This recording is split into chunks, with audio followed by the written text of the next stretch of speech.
Hi, it's Bobbie Goheen. How are you? I hope everything's going well in your world, and I'm excited to talk about today's topic, which isn't an easy topic, but it's an important one.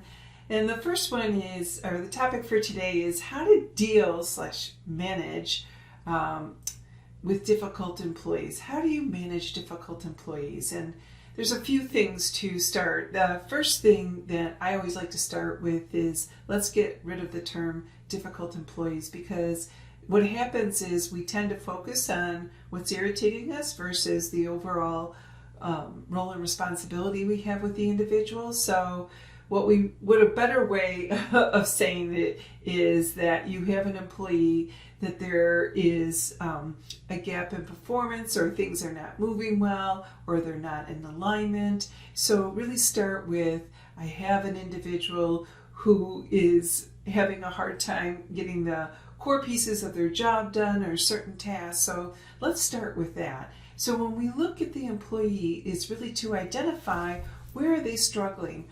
Where are their strengths? What do they do really well? And where are they struggling? Now, some managers will say, hey, they're really good with people. They're good on the phones. They do a great job with, working with the team, but they're not good at paperwork. So maybe I should tailor the job more to their strengths. And that's not true. It just means that where there are gaps in performance on skills, it means they need more training and development. So the first piece is really to talk about, where are they good at their job? What do they do well? They show up on time. They have a smile on their face. They work well with other people. Whatever it is, make sure you are aware of where their strengths are. The next piece is to say, where are the skill gaps? And identify, when you look at the skills, what are the tasks that they have to do? And have they done them before? Is it their first time? And if it's their first time, then obviously they need to be taught. So really taking them through a training program so that they can get the skills they need to do their job effectively. Now, sometimes I have managers say, well, I took them through training and they still aren't doing their job effectively. And that's where we begin to partner with the employee. We work alongside them to see, where are they strong, where are they weak, what's working with the task, praise what they're doing right, and just adjust where they need to do a little bit better.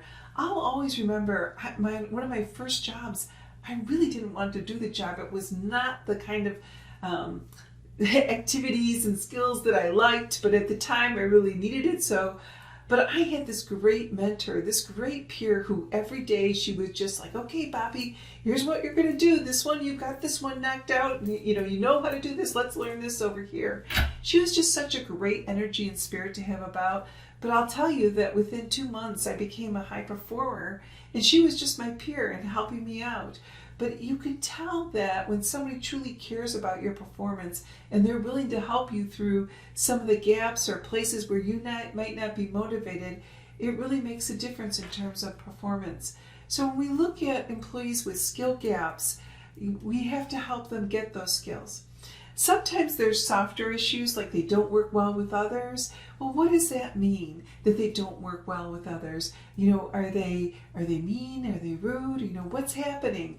But really, where do they have good conversations and where they're struggling? Some people have not been taught how to work on teams, and that may be something that you need to do. So really look at it, not that the person is a difficult employee. What is the task that they need to do that they're not? What is the skill that is missing? And help them develop that skill. I can tell you, and I have managed hundreds of people myself as a manager, and I can tell you that hands down, when you focus on somebody and really work with them to get the skills, they do. And sometimes they don't want to, but if you keep partnering with them, they will get that. And sometimes it's not easy, sometimes they're grumpy, but that's okay. Just keep going, because they'll turn eventually into happy once they get good at the job and they really see what it takes.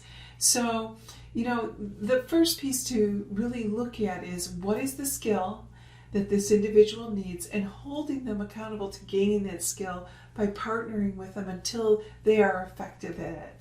And you will find that if you treat people with respect, support, open communication, collaboration, you're going to build trust, and they're going to build trust in themselves. And that's really what we want to do, is have employees who are confident and capable to do their job. Now, this is sort of a high-level overview. Obviously, there's some different nuances in that, and we have programs available for that, and you can find them on synthesisleader.com. But this is enough to get you going, and if you want to hear more, we have some great skills, tools, and practices to support you. All right, Bobbie Goheen, nice to see you. Bye-bye.